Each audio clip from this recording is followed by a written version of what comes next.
The colt reared and kicked and plunged and tried to throw George off, but George stuck on and finally conquered the colt so that he drove it about the field.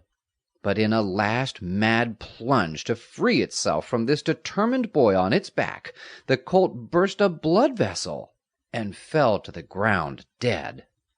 Then the boys felt worried, you may be sure, but while they were wondering what George's mother would say, the boy went straight to the house, determined to tell the truth. "Mother," he said, "your colt is dead." "Dead?" said his mother. "Who killed it?" "I did," said George, and then he told her the whole story. His mother looked at him a moment, and then she said, "It is well, my son.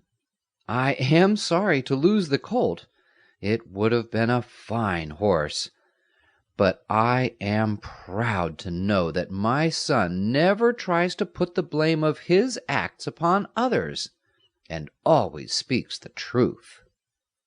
So you see that early in his life this boy was one to be depended upon.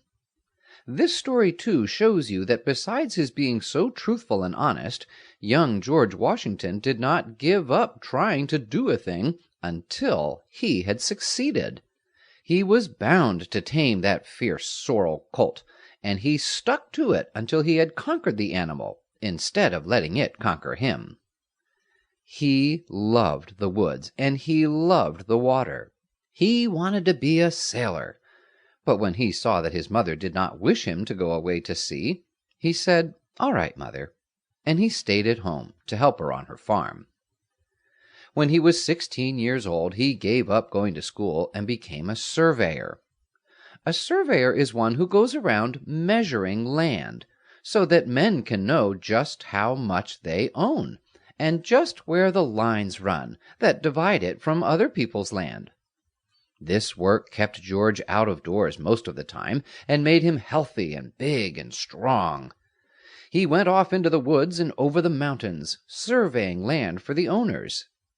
He lived among Indians and bears and hunters, and became a great hunter himself. He was a fine-looking young fellow then. He was almost 6 feet tall. He was strong and active, and could stand almost anything in the way of out-of-door dangers and experiences. He had light brown hair, blue eyes, and a frank face, and he had such a nice, firm way about him, although he was quiet and never talked much, that people always believed what he said, and those who worked with him were always ready and willing to do just as he told them. When he was a boy, it took a brave man to be a surveyor. He had to live in the forests, in all sorts of dangers and risks, and had to meet all kinds of people, and settle disputes about who owned the land, when those who were quarreling about it would be very angry with the surveyor. But young George Washington always won in the end, and his work was so well done that some of his records and measurements have not been changed from that day to this.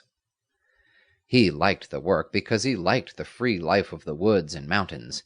He liked to hunt and swim and ride and row, and all these things and all these rough experiences helped him greatly to be a bold, healthy, active, and courageous man when the time came for him to be a leader and a soldier. People liked him so much that when there was trouble between the two nations that owned almost all the land in America when he was a boy, he was sent with a party to try and settle a quarrel as to which nation owned the land west of Virginia, in what is now called Ohio. These two nations were France and England. Their kings were far over the Atlantic Ocean. Virginia and all the country between the mountains and the sea, from Maine to Georgia, belonged to the King of England. There was no president then. There were no United States. George Washington went off to the Ohio country and tried to settle the quarrel, but the French soldiers would not settle it as the English wished them to. They built forts in the country and said they meant to keep it all for the King of France. So George Washington was